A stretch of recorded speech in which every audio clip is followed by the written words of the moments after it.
Tanto os anjos bons quanto os anjos maus, só que devido à natureza destes anjos, que a meu ver difere da natureza de Deus e também da natureza dos seres humanos, hoje os anjos, tanto os anjos bons quanto os anjos maus, eles não têm mais livre-arbítrio. Então hoje cada um deles, eles agem de acordo com a resolução que eles tomaram logo após a queda de Satanás e dos demônios.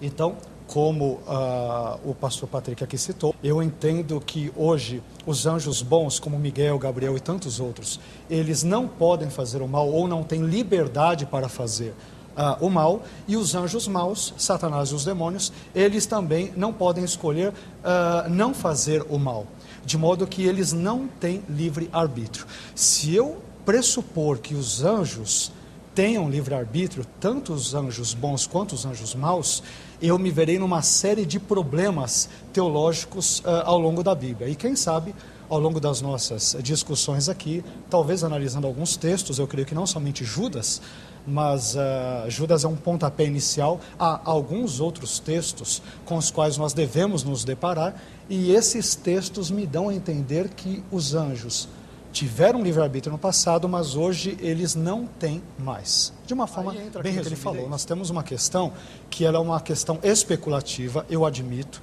mas que eu vejo que além de uma especulação filosófica e teológica, há alguns textos na Bíblia e a coerência bíblica como um todo que não me permite ver anjos com livre-arbítrio hoje. E aí eu vou tentar já adiantar o que eu falaria depois. Não, rapidinho, depois a gente bem rapidinho.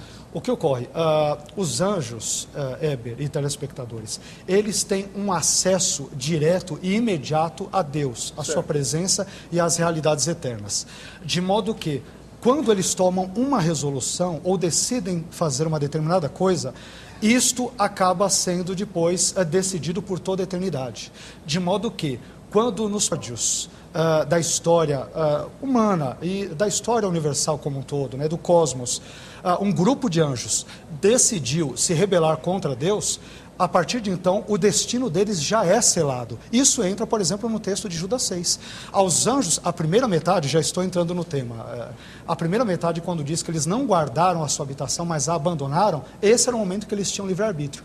Em seguida, a parte B do versículo 6 de Judas, diz que Deus já os reservou para as cadeias eternas. Então, eles não têm mais liberdade de escolha para voltarem atrás, por exemplo, nas suas resoluções e se arrependerem. Isto implica, naturalmente, no fato de que eles não têm livre-arbítrio. Se tivessem, poderiam se arrepender, poderiam mudar de atitude. Os anjos bons poderiam escolher fazer o mal, e em nenhum momento a Bíblia fala sobre isso, e os anjos maus, ou os demônios, ou Satanás também, poderiam escolher fazer o bem, e em nenhum momento eles escolhem fazer isso. Isso posto, nós podemos pressupor, mas a meu ver com amplas evidências bíblicas, e Judas 6 inclusive é uma das maiores, que eles não têm livre-arbítrio hoje.